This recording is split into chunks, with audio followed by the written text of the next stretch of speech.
പാലക്കാട് തെരഞ്ഞെടുപ്പ് പ്രചാരണം അവസാന ലാപ്പിലെത്തി നിൽക്കുന്നു. LDF-നായി നേരിട്ട് പ്രചാരണം നയിച്ച മുഖ്യമന്ത്രി പിണറായി വിജയൻ മുസ്ലിം ലീഗ് അധ്യക്ഷൻ സാദിഖ് അലി ശിഹാബ് തങ്ങൾ ജമാഅത്തെ ഇസ്ലാമിയുടെ അനുയായിയായി പ്രവർത്തിക്കുന്നുവെന്ന പൊതുയോഗത്തിൽ മുഖ്യമന്ത്രി വിമർശിച്ചു. UDF-നായി AICC general secretary KC Venugopal അടക്കമുള്ള നേതാക്കൾ മണ്ഡലം കേന്ദ്രീകരിച്ച് വിവിധ പരിപാടികൾ സജീവമാണ്. അതേസമയം കോൺഗ്രസിനെതിരെ വീണ്ടും PFI ബന്ധം ആരോപിച്ച് രംഗത്തെത്തിയ K. സുരേന്ദ്രൻ രാജ്യത്തെ ഒറ്റുകൊടുക്കുന്നവർക്കൊപ്പമാണ് VD സതീശനെന്ന് കുറ്റപ്പെടുത്തി. ബാബറി മസ്ജിദ് തകർക്കുന്നതിന് എല്ലാ തരത്തിലും ഒത്താശ ചെയ്ത കോൺഗ്രസിൻ്റെ കൂടെ അന്ന് കേരളത്തിൽ മന്ത്രിമാരായി ലീഗ് തുടർന്നു. ഇതിൽ വ്യാപകമായ അമർഷം ലീഗ് അണികളിൽ തന്നെ.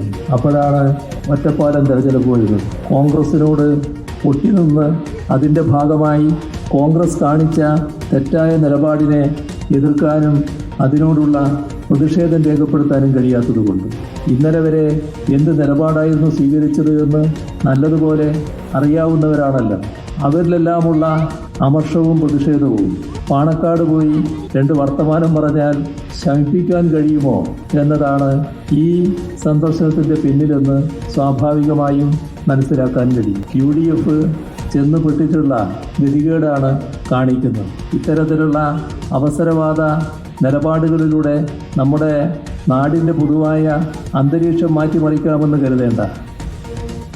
മുസ്ലിം ലീഗ് സാധാരണ നിലയിൽ മിതവാദപരമായ പ്രചരണമാണ് എപ്പോഴും നടത്താറുള്ളത്. അത് പോരാ എന്ന് മനസ്സിലാക്കിയിട്ടാണ് VD സതീശൻ അതിതീവ്ര വർഗീയ സംഘടനകളുമായി, ഭീകരവാദ സംഘടനകളുമായി കൂട്ടുചേരുന്നത്. പാലക്കാട് അത് വളരെ വ്യക്തമാണ്. കേരളത്തിൽ സമീപകാലത്തൊന്നും ഇത്രയും പരസ്യമായ ഒരു ബാന്ധവം നേരിട്ട് കോൺഗ്രസിന്റെ ഓഫീസ് മുഴുവൻ പോപ്പുലർ ഫ്രണ്ടിന്റെ നേതാക്കൾ നിറഞ്ഞിരിക്കുക. നിരോധിത ഭീകരവാദ സംഘടനയായ പോപ്പുലർ ഫ്രണ്ടിന്റെ രാഷ്ട്രീയ പാർട്ടിയുടെ വോട്ട് തങ്ങൾക്ക് വേണ്ട എന്ന് പരസ്യമായ നിലപാട് സ്വീകരിക്കാൻ VD സതീശൻ തയ്യാറാവുമോ?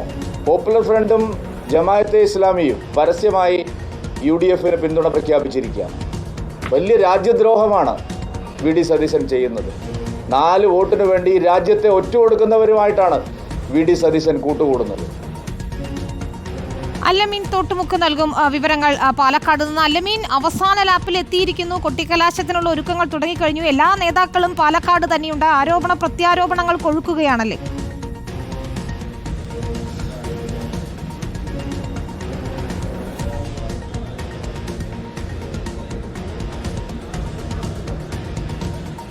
വിനിത, പാലക്കാട് കൊണ്ടുപിടിച്ച പ്രചരണമാണ് കഴിഞ്ഞ ദിവസങ്ങളിലൊക്കെ നമ്മൾ കണ്ടത്. അതിന് കൊടിയിറങ്ങാൻ മണിക്കൂറുകൾ മാത്രം ശേഷിക്കെ കൊണ്ടും കൊടുത്തും മുന്നേറാനുള്ള തത്രപ്പാടിലാണ് ഓരോ മുന്നണികളും നേതാക്കളും സ്ഥാനാർത്ഥികളും എന്ന കാര്യത്തിൽ സംശയമില്ല. നമ്മൾ കണ്ടതാണ് ഓരോ വിവാദങ്ങൾ പല രീതിയിൽ പല ക്യാമ്പുകളിൽ നിന്ന് ഉയർന്നു വന്നതാണ്.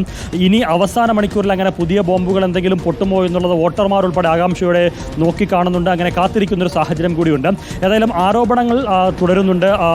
രാജ്യദ്രോഹ ആരോപണവും അതുപോലെ തന്നെ മറ്റു പല ബാന്ധവത്തിൻ്റെ പേരിലുള്ള ആരോപണങ്ങളുമൊക്കെ എല്ലാ ചേരിയിൽ നിന്നും സജീവമായി തന്നെ മണ്ഡലത്തിൽ ഉയർന്നു കേൾക്കുന്നുണ്ട്. അത്തരത്തിലൂടെ എതിരാളികളെ പ്രതിരോധത്തിലാക്കി കൂടുതൽ വോട്ടുറപ്പിക്കാനുള്ള തന്ത്രം തന്നെയാണ് എല്ലാവരും നടത്തിക്കൊണ്ടിരിക്കുന്നത്. 3 മുന്നണികൾക്കും വേണ്ടി തലമുതിർന്ന നേതാക്കൾ മണ്ഡലത്തിൽ ലാൻഡ് ചെയ്തിട്ടുണ്ട്. മുഖ്യമന്ത്രി ഇന്നും ഇന്നലെയുമായി മണ്ഡലത്തിൽ P. സരിനു വേണ്ടി വോട്ട് ചോദിച്ച നിരവധി പൊതുയോഗങ്ങളിൽ പങ്കെടുക്കുകയാണ്. മുഖ്യമന്ത്രിക്ക് ഇന്നലെയും 2 പൊതുയോഗങ്ങൾ കൂടിയുണ്ട്.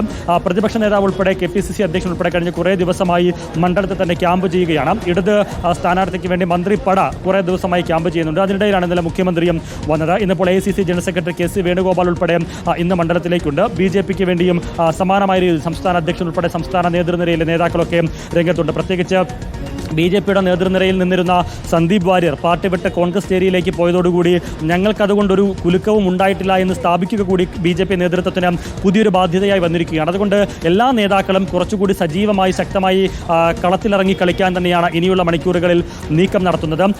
സന്ദീപ് വാര്യർക്ക് പിന്നാലെ മറ്റേതെങ്കിലും തരത്തിലുള്ള ആളുകളെ, അദ്ദേഹത്തോടൊപ്പം നിൽക്കുന്ന BJP ചേരിയിലെ ആളുകളെ കൊണ്ടുവന്ന് കോൺഗ്രസ് ചേരി ഇനിയും ഞെട്ടിക്കുമോ എന്നുള്ളതും പാലക്കാട്ട് രാഷ്ട്രീയ നേതൃത്വം വളരെ ആകാംക്ഷാപൂർവ്വം ഉറ്റുനോക്കുന്നുണ്ട്. ഇന്ന് വൈകുന്നേരം KC വേണുഗോപാലിന്റെ വാർത്താ സമ്മേളനം നിശ്ചയിച്ചിട്ടുണ്ട്. 4 മണിക്കാണ് വാർത്താ സമ്മേളനം. ആ വാർത്താ സമ്മേളനത്തിൽ പാലക്കാട് നഗരസഭയിലെ BJP കൗൺസിലർമാരും മുൻ കൗൺസിലർമാരും ഉൾപ്പെടെയുള്ള ചില ആളുകൾ വന്നേക്കും എന്നുള്ള അഭ്യൂഹങ്ങൾ പ്രചരിക്കുന്നത് സംബന്ധിച്ച് നമുക്ക് സ്ഥിരീകരണം ലഭിച്ചിട്ടില്ല. ഇന്നലെ സന്ദീപ് വാര്യർ വന്നതിന് പിന്നാലെ ലഭിച്ച സൂചന ഇന്ന് മറ്റു ചില പ്രാദേശിക BJP നേതാക്കൾ കൂടി കോൺഗ്രസ് ചേരുമെന്ന് ഇന്നലെ കേട്ടിരുന്നു. പക്ഷേ പിന്നീട് അത് BJP നേതൃത്വം ഇടപെട്ട് തടഞ്ഞു എന്നതടക്കമുള്ള പ്രചരണവും ഇപ്പോൾ നടക്കുന്നുണ്ട്. ഏതായാലും വൈകിട്ട് KC വേണുഗോപാൽ വാർത്താ സമ്മേളനം നിശ്ചയിച്ചിട്ടുണ്ട്. ആ വാർത്താ സമ്മേളനത്തിൽ പുതിയ ഏതെങ്കിലും തരത്തിലുള്ള അടവുകൾ പയറ്റാൻ കോൺഗ്രസ് നേതൃത്വം തീരുമാനമെടുത്തിട്ടുണ്ടോ, അത്തരം നീക്കങ്ങൾ നടത്തിയിട്ടുണ്ടോ, അത് ഫലം കണ്ടിട്ടുണ്ടോ എന്നുള്ളതൊക്കെ കാത്തിരുന്ന് കാണേണ്ടതാണ്. ഏതായാലും പ്രചരണത്തിൽ കൊട്ടിയിറങ്ങുന്നതിന് കലാശക്കൊട്ടിന് മണിക്കൂറുകൾ മാത്രം ശേഷിക്കുകയും പാലക്കാടിൻ്റെ പ്രചരണച്ചൂട് രാഷ്ട്രീയ മണ്ണ് തിളച്ചുമറിയുന്ന കാഴ്ച തന്നെയാണ് വിനിത കാണാനാകുന്നത്. 3 സ്ഥാനാർത്ഥികളും വലിയ രീതിയിൽ വിജയപ്രതീക്ഷ പുലർത്തുന്നുണ്ട്, അവകാശവാദങ്ങൾ ഉന്നയിക്കുകയും ചെയ്യുന്നുണ്ട്. പക്ഷേ വോട്ടർമാരുടെ മനസ്സിൽ എന്ത് എന്നുള്ളതാണ് ഇനി പ്രധാനം. ഇതുവരെ ഒരു പൊതു തിരഞ്ഞെടുപ്പിൻ്റെ ഘട്ടത്തിൽ പോലും കാണാത്ത തരത്തിലുള്ള വിവാദ കൊടുങ്കാറ്റാണ് പാലക്കാട് തിരഞ്ഞെടുപ്പ് പ്രഖ്യാപിച്ചതിന് പിന്നാലെ ഓരോ ദിവസവും ഒന്നിന് പിറകെ ഒന്നായി വന്നുകൊണ്ടിരുന്നത്.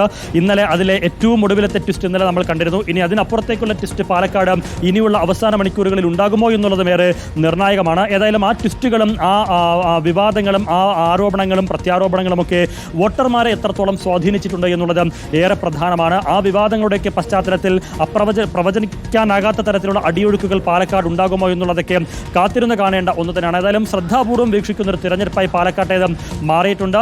ഇന്നിപ്പോൾ ഈ പ്രചരണത്തിന് നാളെ കലാശക്കൊട്ടാണ്, അവസാന മണിക്കൂറുകളാണ്. അതുകൊണ്ട് തന്നെ സ്ഥാനാർത്ഥികൾ നെട്ടോട്ടത്തിലാണ് വോട്ടുറപ്പിക്കുന്നതിന്, വ്യക്തികളെ നേരിട്ട് കാണുന്നതിന്. ഒപ്പം നേതാക്കളൊക്കെ ആണെങ്കിൽ പലതരത്തിലുള്ള വോട്ട് ബാങ്കുകളിൽ സ്വാധീനിക്കുന്ന ആളുകളെ, അവരുടെ നേതൃനിരയിലുള്ള ആളുകളെയൊക്കെ നേരിട്ട് കണ്ട് വോട്ടുറപ്പിക്കുകയാണ് മുതിർന്ന നേതാക്കൾ. സ്ഥാനാർത്ഥികൾ ഭവന സന്ദർശനവും ഒപ്പം ഇന്നിപ്പോൾ വിവാഹവേദികൾ ഒരുപാടുണ്ട്, അവിടെയൊക്കെ എത്തി വോട്ടുറപ്പിക്കാനുള്ള ശ്രമങ്ങൾ സ്ഥാനാർത്ഥികളും നടത്തുന്നുണ്ട്. ഇതുവരെ നടത്തിയ പ്രചരണത്തിൽ ഞങ്ങളാണ് ഒരുപടി മുന്നിലെന്ന് സ്ഥാപിക്കുന്ന തരത്തിലുള്ള കലാശക്കൊട്ട് ശക്തിപ്രകടനം നാളെ പാലക്കാട് ഉണ്ടാവുകയും ചെയ്യും. അതിനുശേഷം പോളിംഗ് ബൂത്തിലേക്ക് വോട്ടർമാർ പോകുമ്പോൾ പാലക്കാടിൻ്റെ മനസ്സ് എങ്ങനെ ചിന്തിച്ചു എന്ന് അറിയുന്നതിന് 23 വരെ കാത്തിരിക്കുകയും വേണം. എന്തായാലും മണ്ണനുകൂലമാക്കുന്നതിന് ഇളക്കി മറിച്ച് ഉഴുതുമറിച്ചുള്ള പ്രചരണം തന്നെയാണ് 3 മുന്നണികളും പാലക്കാട് നടത്തിയത്. ശക്തമായ ത്രികോണ മത്സരത്തിൻ്റെ പ്രതീതിയിലേക്ക് കാര്യങ്ങൾ കൊണ്ടുവരാൻ 3 മുന്നണികളുടെയും കഴിഞ്ഞ നാളുകളിലെ കാറിളക്കിയുള്ള പ്രചരണം ഉപകരിക്കുകയും ചെയ്തിട്ടുണ്ട് വിനിത.